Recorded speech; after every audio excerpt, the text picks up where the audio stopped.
Just this week, former General Robert Lovell testified that he wished the State Department would have done more. And Congressman Scott DesJarlais was one of the committee members trying to get some answers. Listen.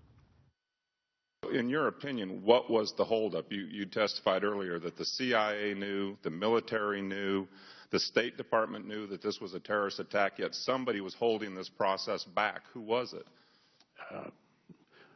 I wish I knew, sir, from my perspective.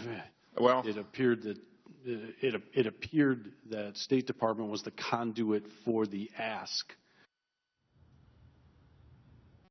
And Congressman DesJarlais joins us now. Congressman, thank you so much for joining us.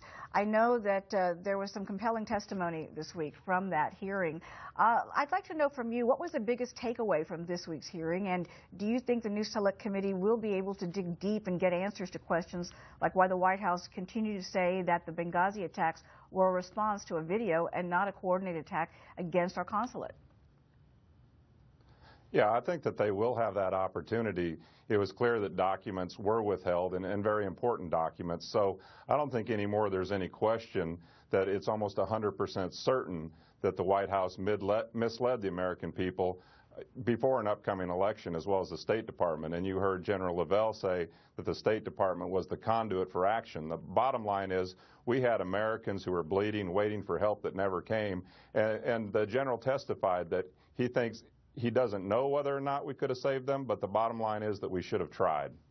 Do you believe that the document revealed this week from David Rhodes is really a smoking gun that shows political operatives were working to create a political narrative that was at odds with the facts?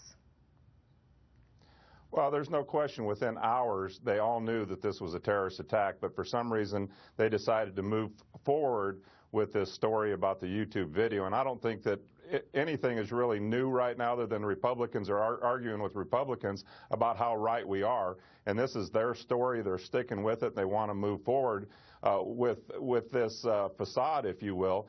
And, you know, what we need to do is get justice for the families of those who lost lives in Benghazi, and we need to get to the truth, because this is a broader issue for America. This is like the IRS targeting the conservatives to affect the outcome of an election. Now we have a situation where American lives were put at risk by a president that was more worried about saving his image than saving those Americans in trouble. I want to ask you why we still haven't heard from those unnamed other witnesses who were at the compound during that attack. They have remained silent, and the White House and State Department have not been forthcoming with a lot of information about that. Do you hope that the Select Committee is going to come forward with their accounts of what happened? Yeah, I think a lot of people do want to come forward and talk. When Gregory Hicks came forward, it was a very difficult thing for him to do. General Lovell, you could tell by the emotion on his face and in his testimony that he doesn't want this to happen to other brave men and women. We're taught in the military to run towards danger, run towards the sound of the gun.